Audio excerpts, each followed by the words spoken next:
Season కాదు అని చెబుతూ చెప్పండి అయితే లేదు కానీ ఇది యేసయ్య కాన్సెప్ట్. సీజన్ కాదంట కానీ ఫలం మాత్రం ఉండాలంట. ఇది ఎలా సాధ్యం అండి? అది సాధ్యమే కానీ కాదు కదా. సీజన్ అయితేనే ఫలం వస్తుంది.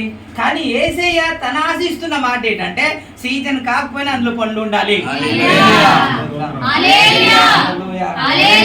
మామిడి కాయలు కాసే టైం కాకపోయినా ఏం పండాలంట?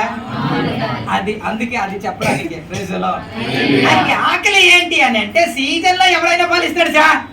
సీజన్ లో కదా, సీజన్ లో ఎవరైనా ఫలిస్తారు. సీజన్ కాకపోతేనే కదా ఫలిస్తారు. దేవుడు మేలు చేస్తా ఉంటే దేవునికి స్తోత్రం అని చెప్పడం గొప్ప. ఇంతేమి కష్టంలో ప్రభుని, శ్రమంలో ప్రభుని, ప్రభునామానికి సీజన్ కాదు కదా అయినా వారు స్తుతిస్తున్నారు. అది సీజన్ కాదు, ఆరాధించే సమయము కాదు, పాటలు పాడే పద్ధతి అది కాదే కాదు, అయినా వారు స్తుతిస్తున్నారు. యేసయ్య కోరుకుంది సీజన్ లో ఏదైనా ఫలిస్తుందండి. మామిడికాయలు అంటే చింతపండు అంటే తెచ్చారండి వస్తాయి సార్. సీజన్ లేకుండా ఫలించాలి.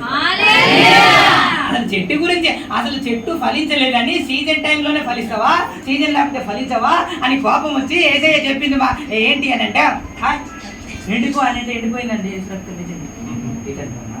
సీజన్ టైంలోనే స్తోత్రం అనడము క్రైస్తవుల పద్ధతి కానే కాదండి.